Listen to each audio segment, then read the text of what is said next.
welcome to Maria Vision. This is Nigel Samuel. Joining me today in this beautiful, beautiful Mount Alvernia Retreat Center is Father Mario Julian. Father Mario Julian, thank you for having us here. Thank you for coming. Yeah, so it's been such a joy, and I know that you are the guardian and the head director of the retreat center here. Can you tell us a little bit more about this beautiful church and what are the missions that are happening here, the faith of the people? Well, this is a retreat center. It's not a church or a parish. Yes. And it started in the 50s as a school of theology for my Franciscan group. Closed and reopened in 68 as a retreat center. And that's what it's been ever since. Beautiful. And how many people are like coming here to this place? We get quite a number. I am booking now into 2028. And we're full. Weekdays, weekends. That's amazing. Yeah, this week I had a group last weekend, a group now, they're leaving today, another group tomorrow for the weekend. So different groups, different church groups, different AA groups are coming like crazy now. Yes. There's so many other places that have closed. Right. But I'm still happy that they're coming. And this is amazing because in this church now there are special graces as it's been appointed by the diocese of the Jubilee site. New York. I didn't even know that until they called me.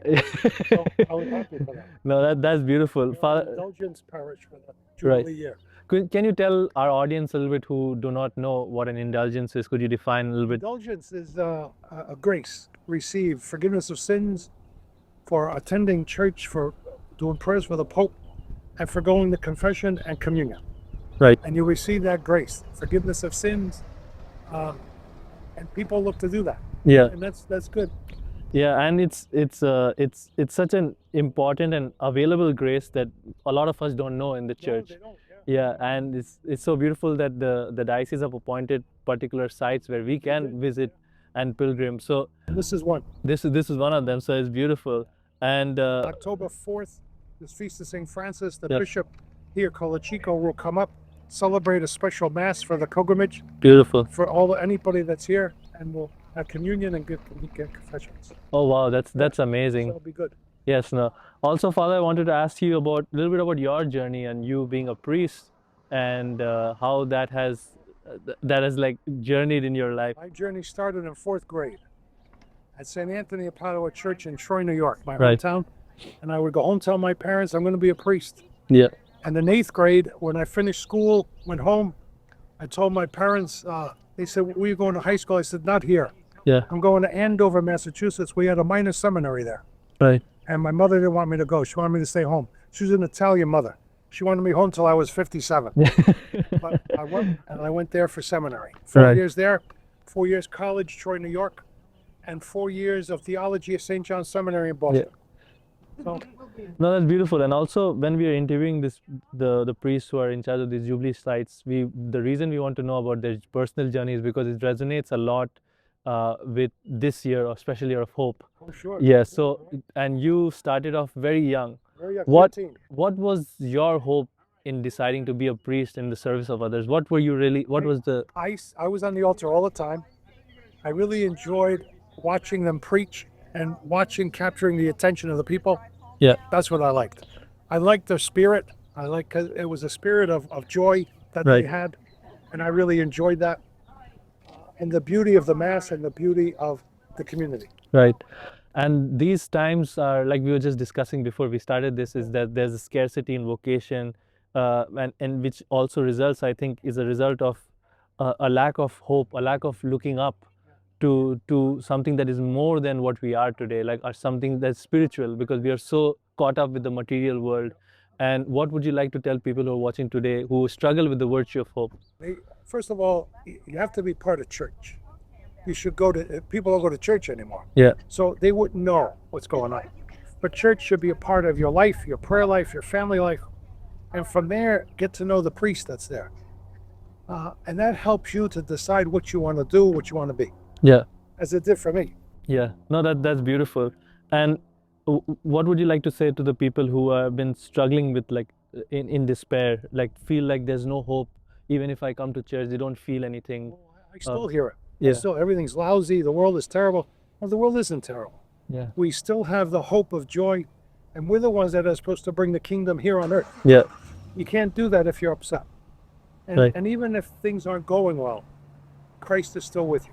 They Right. didn't always go well for him either. Yeah. And he's still resurrected. Right. So that's what we have to remember. The cross is our hope. Part of our Yeah. life. Yeah. It helps us point to the things that matters the most is the spiritual life.